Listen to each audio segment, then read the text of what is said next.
For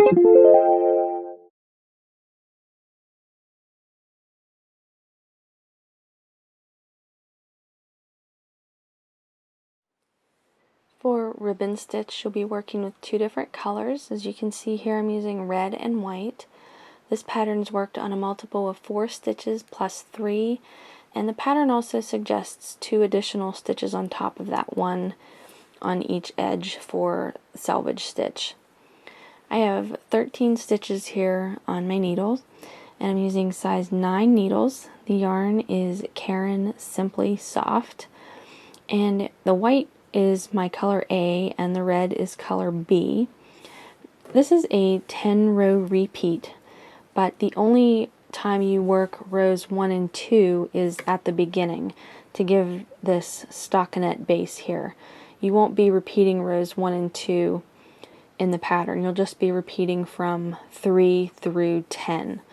So I have worked this pattern once, and now I'm going to be starting with row 3, and row 3 uses color B, which is for me this red yarn. So for row 3 of the pattern, you're going to knit 1, which is just your edge stitch, and then you're going to start working on the pattern. You're going to knit 3,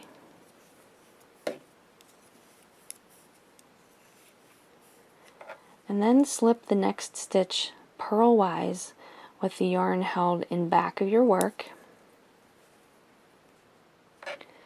and then again knit 3,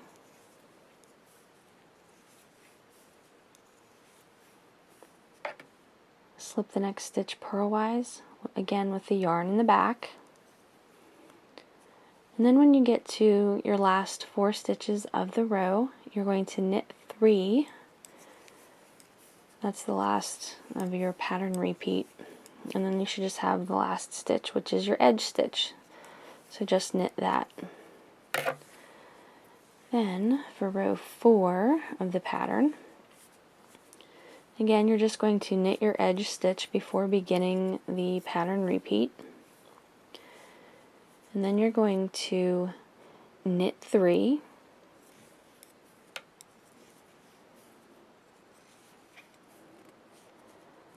And then slip the next stitch purlwise. This time you're going to be holding the yarn in the front of your work like this. So this is the same stitch that you slipped on the other side. You're going to be slipping it again on this side. Then you're going to knit 3.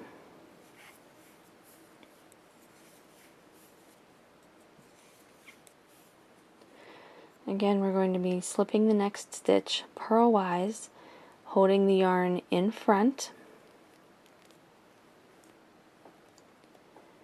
Knit your last 3 stitches of the repeat, and then knit your last stitch, which is your edge stitch.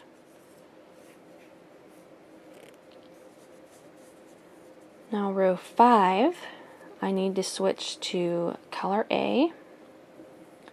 So I'm just going to pick up color A here. And I just like to hold the color that I'm not working with. I like to just hold it or wrap it around my finger just to help keep that first stitch from being too loose.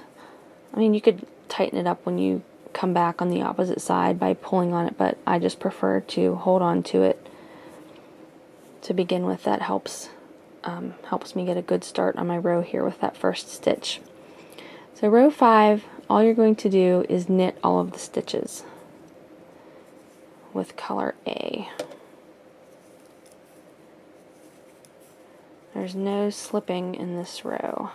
Just knit all stitches.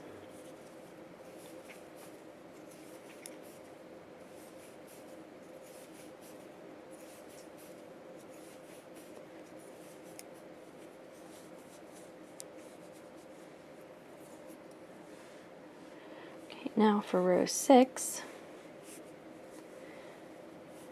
you're going to purl all stitches.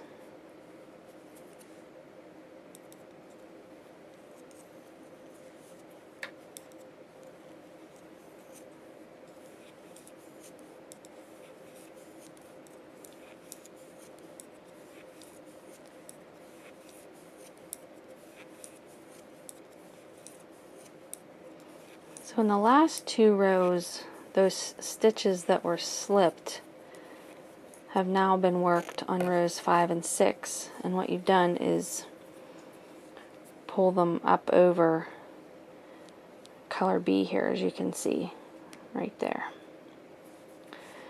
Okay, now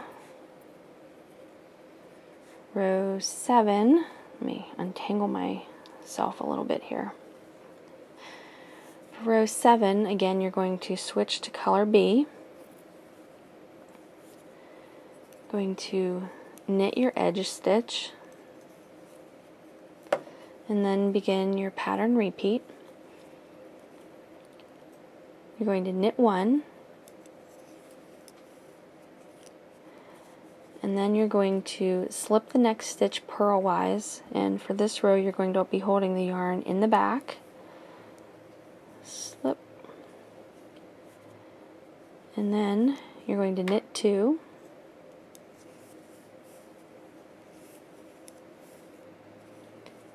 And then your pattern repeat is going to begin again. Knit 1, slip the next stitch purlwise with your yarn in the back, knit 2,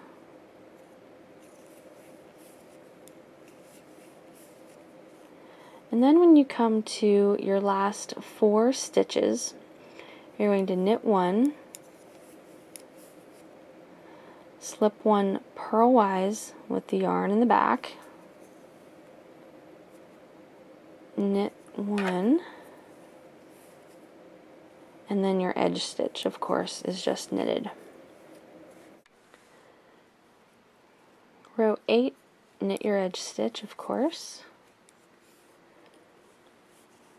knit 1, and then slip the next stitch purlwise, hold the yarn in front of your work, knit 1,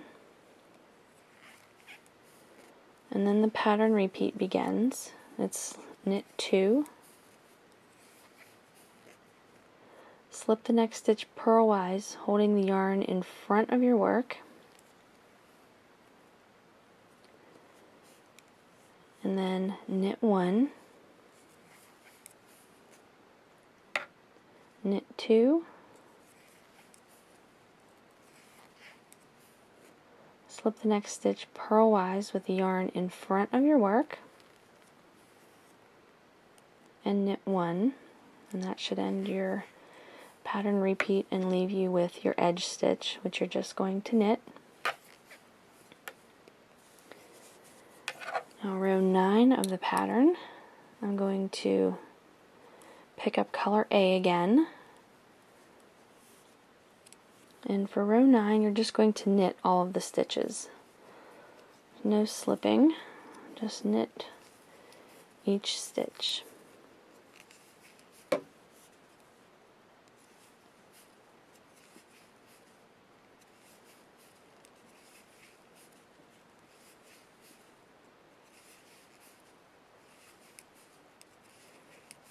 So again, you can see the stitches that you slipped in the previous rows are now being worked, and it's pulling them up like that to give you that neat little effect there. Okay, last row of the pattern.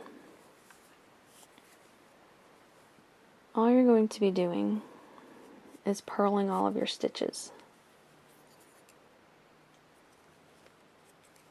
So no slipping in row 10, just purl.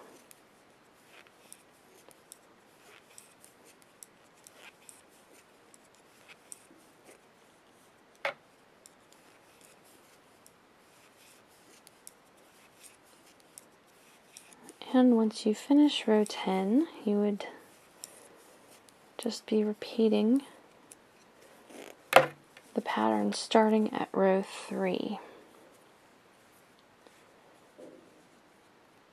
And that is a ribbon stitch.